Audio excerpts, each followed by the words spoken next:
Yeah, hello. Good day, everybody.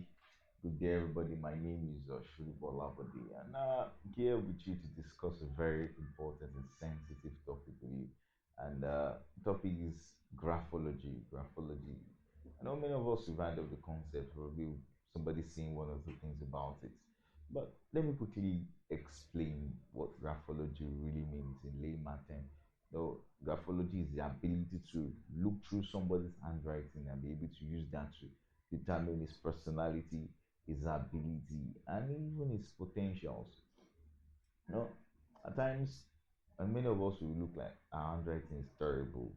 Well, fine, but when I see an handwriting, I don't see the finesse, how beautiful it is. I see a couple of things when I look at handwriting. Let me take it slow. Let me take it slow. Let me take us back to when we started writing, learning how to write in a KG, in a prep, and things like that, nursery school. Many of us we were all taught by almost the same textbook, where we're taught to follow the dotted lines. For those that went to private school, we have to follow dotted lines and write our A in a particular way, things like that. It's quite the same way, but eventually we ended up writing amazingly differently. I'm still wondering, no, it's now boils down to the fact that experiences and even our personalities begin to come into play where how we write. So that brings us to the concept graphology. Graphology is the study of someone's handwriting as it reveals various techniques. Number one, it reveals the personality, reveals the person's character, reveals the person's strength, weaknesses, and even social life, its health life, sex drive, and even things that you might not even think about. It's all decoded in your encoded in your handwriting. So who is willing to learn? Let's kick up. Let's kick up. Yeah. So let's start. So what's graphology? Graphology. Let's start. Let's start. What's graphology? Graphology, like I stated before, graphology Graphology is what is a study of handwriting to infer personality, someone's personality traits, uh, to infer somebody's personality traits. So we use it in profiling, personality profiling. We use it in for recruitment purpose, and we use it for forensic analysis. We use it for forensic analysis. We use it for person profiling, recruitment, and forensic analysis. So let's move on to what we have. The next page, the next we have a brief history. Let's talk about the brief history. So what's graphology? Brief history. Graphology is as old as mankind. There's still no particular history, or there's no particular record where it was first mentioned. Everybody was just claiming the essence of graphology. But let me tell you, the earliest one I could remember is Jean Hippolyte Macon. He coined the term in the 19th centuries. As far as way back as 19th century, see, somebody did that.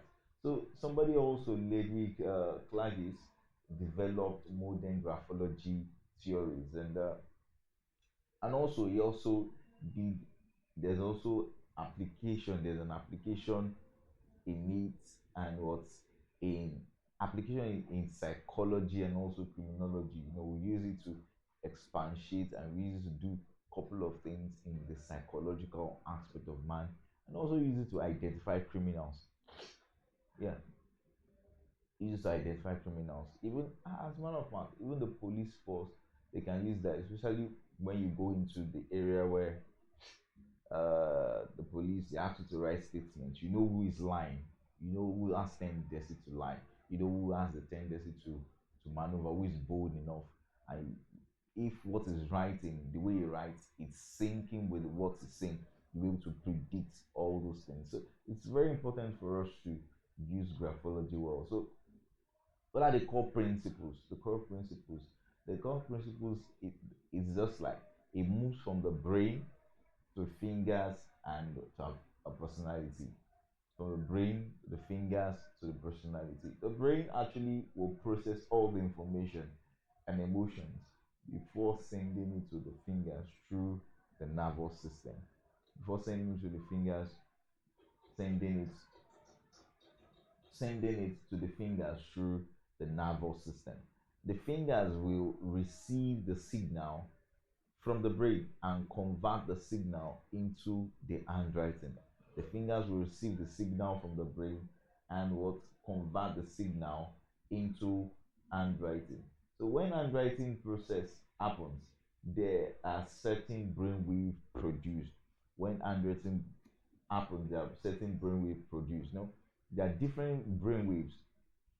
A different We have the alpha, the delta, the gamma, the beta, the alpha. So there are different brainwaves. So when uh when you're writing, when writing is produced, it produces a certain brainwave which is called the beta brainwave. Beta brainwave is a brainwave that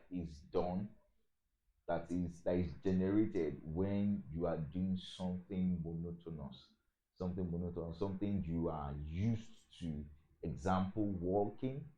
When you're walking, times it generates a brainwave. You are doing something without you paying attention to it. Walking, walking for instance, writing for instance produces better brainwave. Beta brainwave is actually good is is that when it's generated, it helps you stimulate your system, your nerve, whole body system to perform the right tasks needed. No, it's very good when you have series of tasks and you want to do multitask, just generate the better brainwave and you move on. So that's not where we're going to. So writing actually it actually brings out the subconsciousness in us. It brings out subconsciousness in us. So most times we attach our consciousness to writing because we are so used to it. We are so good at it that we get so used to it. Even some of us that play instruments, we get so used to it that we don't know our consciousness is not in the keyboard we're playing. So the graphologists will analyze the handwriting to identify the personality of the person. The graphologists will analyze the handwriting to identify the personality of the person. So moving on, the core principle, how does it work? Handwriting reflects Handwriting reflects subconscious thoughts and emotions. It is influenced by what the psychological and physiological and psychological factors.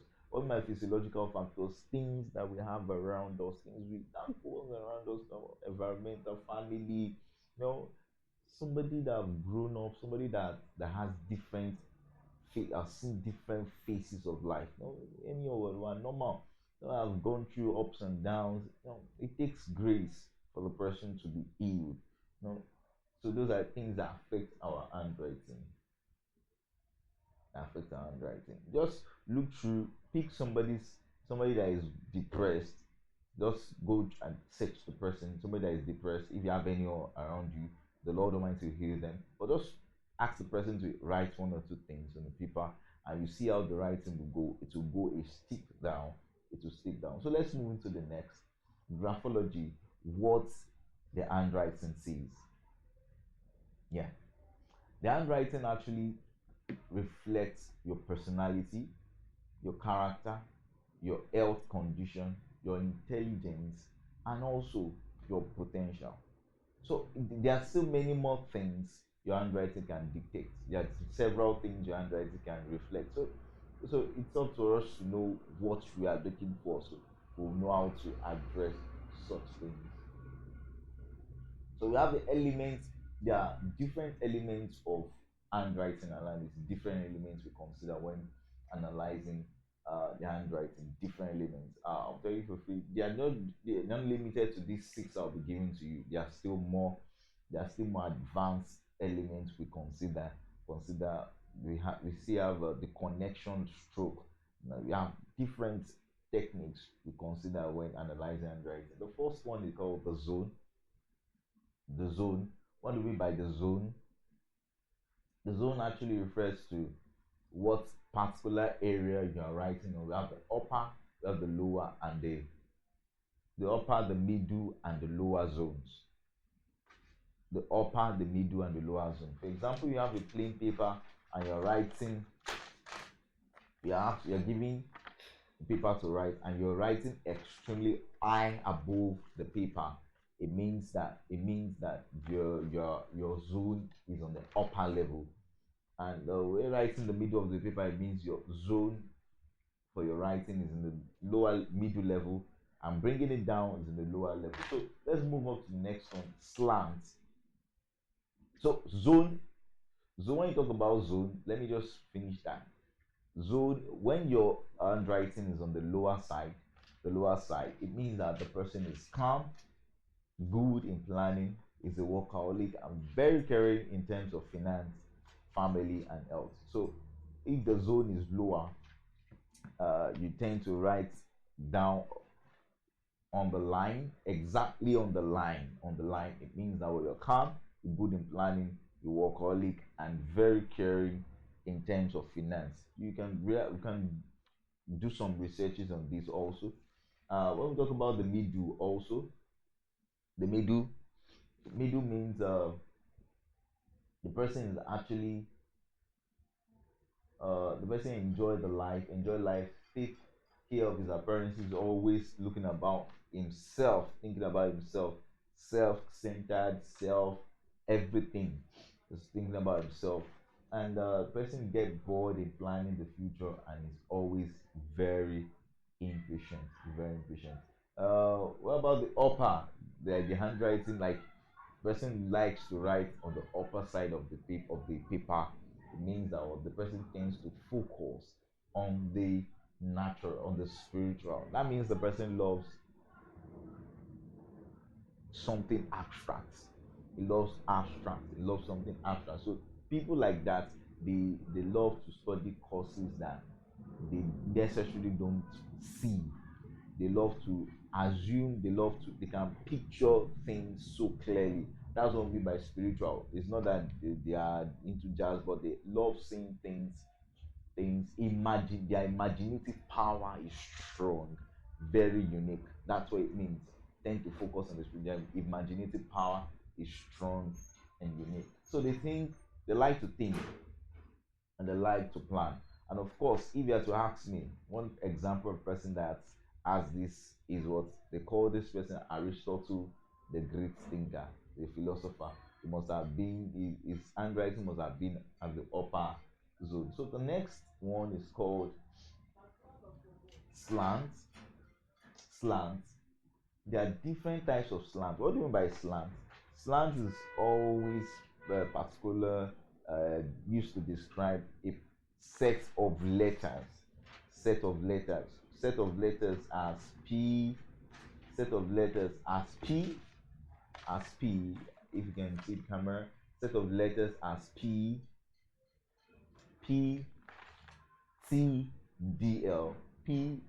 T. D. L. Though because their stroke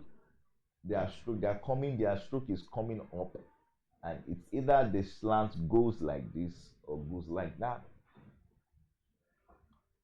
goes like this or goes like that. So at times when somebody is writing the connecting strokes, the name of my brother, let me just write something here.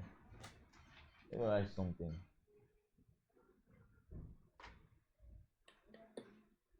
So for example, we have something like this. Okay, if you can see clearly, if you can't, don't worry, it should be clear. But the point is this, you should try,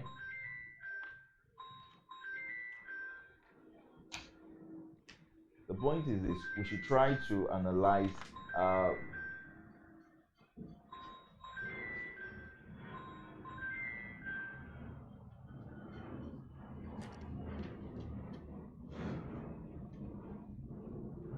okay, so Vertical slant, which is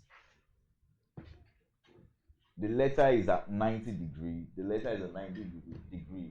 It means that what the person have rational and positive qualities of independence, have a natural, have a rational and positive qualities of independence. So the person can, those kind of people, they have tendency of doing well in unsupervised tasks. They have a tendency of doing well in unsupervised tasks. So most people like that, they tend to be great leaders. They tend to be great leaders. Yeah, they tend to be great leaders because they have this independence. I can do it. I can do it myself. I can try it. But there are still back ends to hit. Not leaning on people's advice. Pride and things like that. So when the letter is rightwards, rightwards, that's below 90 degree. That is going back. Going back mean going back. Means that what the person initiated has initiative character, social performance, and extreme bonding of emotion. Initiative character, social performance, and extreme bonding of emotions. So when we talk about leftward, that means is moving forward, is moving forward, is moving forward. The person is actually selfish and introvert, selfish introversion, and inexpressive emotion character of person. And that means the person is an introvert. The person is selfish, thinking about himself alone. But when we look at the variant components is combination of different slants. The person have a doubtful and a changeable nature. So those kind of people, you can't predict them. Or more, if you predict them, just leave them to their. So once you notice that in handwriting, you move on to the next phase. You move on to the next phase. You move on to the next phase. So the next element I'll be analyzing is the size. The size. There are two different types of sizes. You have the big, the medium, and the small. So big, I know there is a rule of thumb. There's no rule of thumb to determine the size of what of of someone's handwriting, but you can use your discretion. A big, medium, and small. Small can be tiny. Small can be tiny. Medium can be just be okay that is visible. Big can be so excessively big. Just use your initiative. You can use your initiative to determine that. So B, the person have an open personality. It's good sense of humor and also friendly with the surrounding.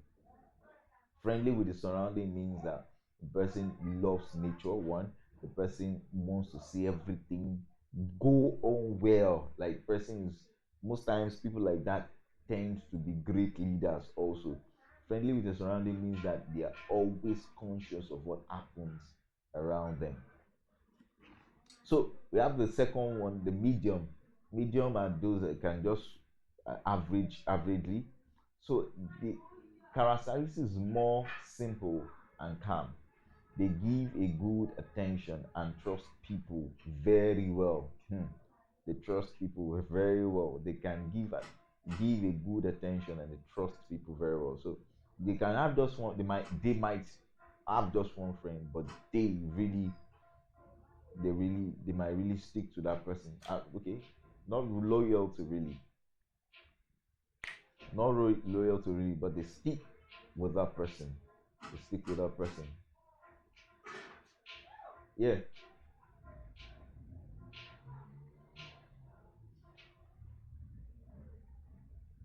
So moving on, moving on, we have extreme small. That's small handwriting. The size of handwriting small.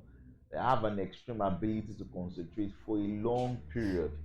They also can be called as a detail-oriented person because they are more cautious or careful in doing their job. So those people, they are very, especially those that are small, they have extreme ability to concentrate for a long period of time. That means they can be very focused.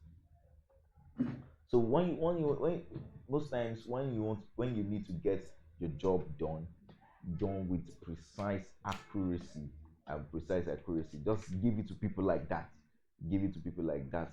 They will do the job perfectly. They will do the job perfectly, and they're very cautious. They might take a longer time to deliver, but they will deliver perfectly. They will deliver perfectly. So the next handwriting element of handwriting I would love to consider, you consider here is the pressure. Pressure.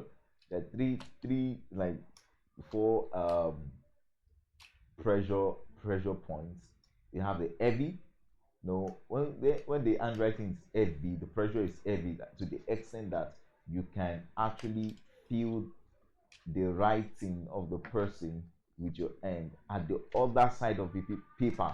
It's quite interesting. Many people so impress their hands on the paper to the extent that you can feel what they are writing at the back, and feel it at the back. You can feel it. Some you can't feel it. Some you can feel it. So being heavy means that the person is highly motivated. Is an highly motivated person, and the person can be stubborn and arrogant. Highly motivated can be stubborn and arrogant. So when we talk about medium, capable in managing pressure and emotions. So the person is balanced, is a balanced person. So light is have a brilliant idea but lack motivation. The person have a brilliant idea but definitely lacks motivation.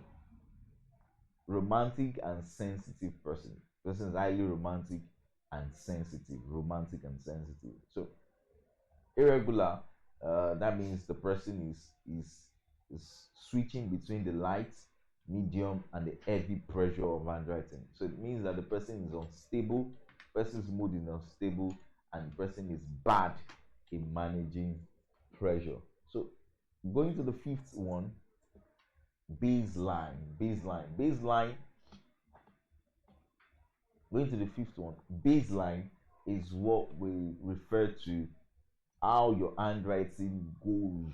You know, some people write and their writing is going towards Sokoto, like going up. Some is going down. Some is just straight. So some is going up, some is going straight, some is ascending, some is descending. So looking at that, we can use that to analyze personality traits. When the handwriting is straight, I mean your whole bunk of line as you are writing is straight. I remember growing up where when I was in university, we were told to write reports on a plain paper. You see different handwriting. Some will be going straight, the baseline will be going straight, some will be what ascending, going up, some will be descending, some will be concave. Concave is concave, some will be convex, some will be erratic. So when we talk about straight, the person is able to manage their own act very well, uh, and discipline themselves, focus and organize. Because it's not easy to write straight. That means the person has a way of controlling his art and very disciplined. The person is of course focused. But when we talk about the ascending, the handwriting is going up, is going towards the sky. So it means that what the person is cheerful, the person is ambitious, and the person is actually optimistic, optimistic about life. So when we refer to the pessimistic, the descending baseline, it means that the person is actually pessimistic person who lacks confidence. The person lacks confidence and is depressed and easily give up. And the person easily give up. The person easily gives up. So convex, the person, when we mean by convex, concave, I mean concave, the next one is concave, right? Sorry, concave means that the writing is going up and coming down, going up like mountain and coming down, going up like mountain and coming down. So the person easy to lose their confidence and motivation in life. So convex is the opposite. person easily gives up. But when we talk about erratic, that's person is just writing jag, like writing. No, we can't understand it is straight. We can it's straight at some point, is ascending at some point, descending at another point, concave at another point, convex at another point. You can say you can actually define that as being erratic. So the person is easily distracted by emotions and his thoughts. So the next one, the last one I'll be talking about today, the last element of handwriting analysis I'll be talking about today is what I call the spacing. Spacing. There are two basic types of spacing. We have the wide spacing and the narrow spacing. Spacing of your letters, spacing of your words, spacing of your lines. So once, if you notice, anybody that has this, that spaces his words properly, has a tendency of spacing his line the same way. So once it's wide, that means the spacing is wide. The person is flexible and easy to adapt to with situation and tend to be alone. Flexible, easy to adapt with situation, and always tend to be alone. So narrow is very tiny, jam packed together. The person is good in socializing, can give good response to others, and obviously can never be alone. Love wants to be associated with people. At least these one of those things you can easily spot in an handwriting. When you see somebody handwriting is narrow, I mean the person is jam packed together. The person is always wanting to be reserved. I want to be giving my space, don't enter my space. So you know that kind of person, you stay clear. So graphology for various purposes. Now, this is where we're going to talk about the reverse technique. Reverse technique. I mean, we use reverse technique for 8 hours. Reverse technique, that's what I call reverse technique. Really, use it for 8 hours. So the first thing we do, that means we are going from the back. We want to predict the handwriting. We have a mental picture of the handwriting we will have in our mind, and we look for those kind of handwriting. So how does this work? The first thing, you highlight the role you want to recruit for. You highlight the role. Is it an office assistant, a personnel manager, any role at all, and you analyze, you highlight the role, the different roles, social media manager, so things like that. So after you're done with that, you analyze the attributes and the personalities you need for that particular role. Every role demands its ability. I know in our CVs, HRs, I know many times we are used to that. You've seen different things. HRs, you're used to that. Where in our CVs, you see somebody, a person will say, "I am down to earth. I'm willing to work under pressure. Do this." The person writes different things about yourself, which definitely most times those CVs, they are not the one that design those CVs themselves. It's somebody that just put everything together, jam pack everything together, and you know it is good. Just we know this is what you guys want.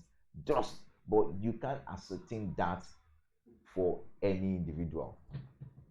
You can ascertain that for any individual. So you analyze the attribute and the personality required for this role. Then you create a mental picture of the kind of handwriting required.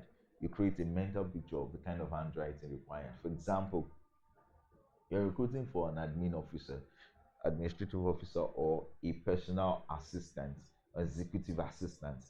For instance, you will most of the characteristics and the roles of personalities required for that of a personal assistant is one: the person must be detailed, the person must be organized. So you look out for those things in the person's handwriting. You create a mental picture of the kind of handwriting you want. That means what you'll be looking at, okay, I need somebody that is highly organized, that is good in planning. Of course, you want to get somebody as an executive assistant. You don't expect the person to be careless with his itinerary. The person should be able to guide you in itinerary, even when you forget things. The person should be able to put you through. Oh, sir, you forgot this. Ma, you forgot this. You need to get this done. So this you need that particular personality to make sure that you're on track.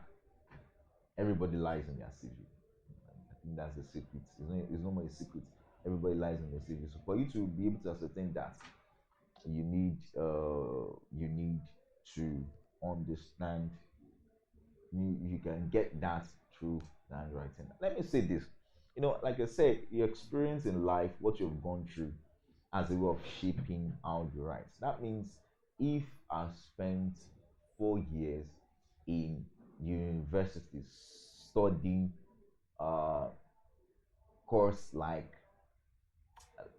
project management, you've gotten so passionate in project management, it's going to reflect in the way you write. Yeah, it's going to reflect. Have you started a course? You did run a course, a program, a master's, a professional certification, and you put your soul, not the ones that you did for certificate purpose. You put your soul and your mind into it. Immediately you're done with the course, you discover that your handwriting in a way changes. It has to change. It has to change because you've imbibed that life of a project manager to yourself. You've gotten that life of a project manager to yourself. So it's quite interesting. It's quite interesting. And so once you do that, you'll be able to get what you want. So it's not as easy as that, but it's something that you can do yourself if you follow this simple technique. So moving on, a sample template of an assessment sheet. Sample template of an assessment. You see it very soon on your screen. A sample template of an assessment sheet. So the first thing that you should expect in an assessment sheet is, of course, the name of the person. The name of the person. Also, generally have the general information, the handwriting sample details. That's the summary of analysis, and of course graphology. Okay, the recommendation. We have additional. There are lots of things you can just look through and see that it's just a summary of someone's handwriting, and it's it's quite funny. uh the notes at the end note is that is not is still not acceptable, but it's okay. It's okay. I think if we can, I think it's better like this. Thank you so much for that. So we have trait evaluation, specific trait evaluation, and we can see from there. Specific trait evaluation. We have the social interaction, mental traits, work ethics, work traits, and we have the health condition. So it's a total package. We can run this assessment for you so you know where you stand. So how often do I suggest you run an assessment for yourself, graphology assessment? As good as once in a month, or after you engage your setback. It's as good as once in a month. Engage the assessment so you know how situations has affected you, so you're able to adjust your get advice, get recommendation, get medical advice, consultation, or change what you do at some particular point in time. So uh conclusion on this is that acceptability acceptability graphology is not widely acceptable as a means of determining a person's personality, but can boldly affirm to you that 70% that there is 70% accuracy in this graphology. There's 70% accuracy in this graphology, depending on the graphologist, depending on the person administering the assessment. There's 70% accuracy, 70% accuracy in this. So, like I said, I've run graphology tests, administered it for a couple of people, and it takes me nothing less than 5 minutes, nothing less than 2 minutes. I see handwriting, I know the important things to pick out from it. And once I see that, I'm sure I'm getting close to 70 to 80% of your personality, and most times I'm 90% correct. So, so it's something that you don't have to joke with. So, in the absence of any, if you need me to assess you, assess your handwriting, or you need me to assess handwriting of some of your staffs or some of your uh, you want to assess yourself to know the kind of person you are. Sometimes you might be going through situations which you don't know. Yeah, it happens. You might be going through some situations which you don't know, or you want to rediscover yourself. We can help you. Just send just send a picture of handwriting. What you're going to do is that you're going to get a plain paper as this, not plain paper, and A4 most precisely, and write 5 things you want to achieve in year 2025. 5 things you want to achieve in year 2025. It sounds amazing. Yeah, look, yeah. I know you're going to get to. Is a good time to start making your New Year resolution. 5 things, 5 things you want to achieve in year 2025. So write that down. When you're done writing them, take a picture of it, send to me, and I'm going to do for the first 5 people that will be sending this to me. First 5 people I'm sending, I'll be running a graphology test for you for free, and also be engaging in counseling when you need counseling. And one other thing, you can use it to rediscover yourself. You can use this to realign yourself, to bring out, to understand who you really are, to understand who you really are. And I'm sure when the assessment comes, it's going to ring a bell that, okay, this is who I am, this is who I am. You might not readily accept this, but somebody close to you will be able to will be able to treat some of these things I'll be saying. So I'm so sure that you're going to be so the first 5 people to send their pictures to me, I'm going to run in free assessment for them. And of course, I'll be engaging in counseling with you. If it's to bring out the best in you, rediscover yourself, fine, we'll do that for you. So this training, this particular session is sponsored by Arts. Arts is sponsored by Artisans Response Services. And Arts is involved in a couple of services. We have partners, partnering service agents. We are into cleaning. We clean very affordable. They're even running a promo this period, 40% discount this festive period on all cleaning services.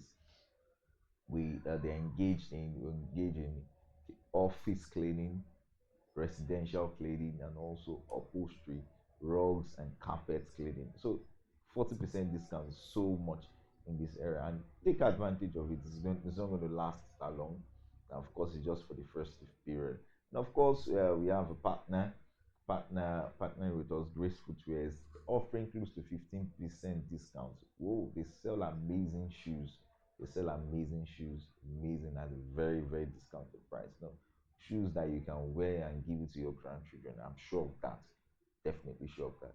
You put on those shoes and you'll be proud that you are putting on something. So don't take advantage of this. And of course, art is also into recruitment. We recruit if you need to recruit for your company, and we also offer training, innovative training where we discover potentials and we bring them to life. We also put you in alignment. Of course, we're not just doing it alone. We are partnering with bodies outside, international bodies. We have the ACF University in India, ACF University in India. We also partner with Brain Rhymes, Brain Rhymes International, in also in India, Mumbai, India. So it's so interesting. I think it's so interesting. We can learn together, explore together, get the best out of ourselves. So most times, nobody they said it, and I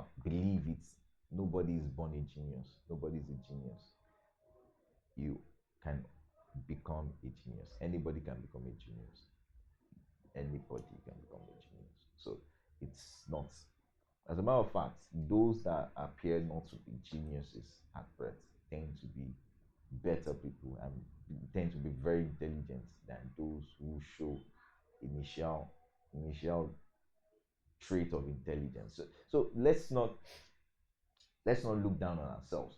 Just telling you that art training is so compressed. It's compressed for beginners, compressed for beginners that are looking to rediscover themselves and go into the line of skill acquisition. It will help you focus your attention on the skill that really matters. And also for those that are already into the skills, find a way to optimize your efficiency to make sure you do the best by using the techniques, the systematic inventive thinking, by using the design thinking process and getting things done easily. We embrace teamwork and we embrace a lot of things. And those that are into businesses, corporate world, we also run trainings for you. So it's quite a nice time having you guys around. I was so happy seeing you. Just click on the button, like, share, and if it's to subscribe, you click the button there. You subscribe. So I know you want to see my face. You want to learn more. There's still other fascinating area of graphology. These are just the basic areas, and I'm giving it to you for free. There's to tell you there's still more up there. There's still more there. So please engage us. Support us. Is not this. A lot of things have come out has been spent through this video. So thank you for joining us. Thank you for joining us. Thank you for staying true to this time.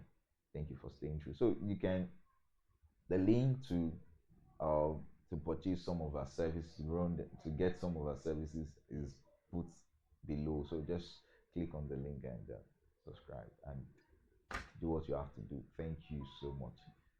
Stay blessed. Thank you.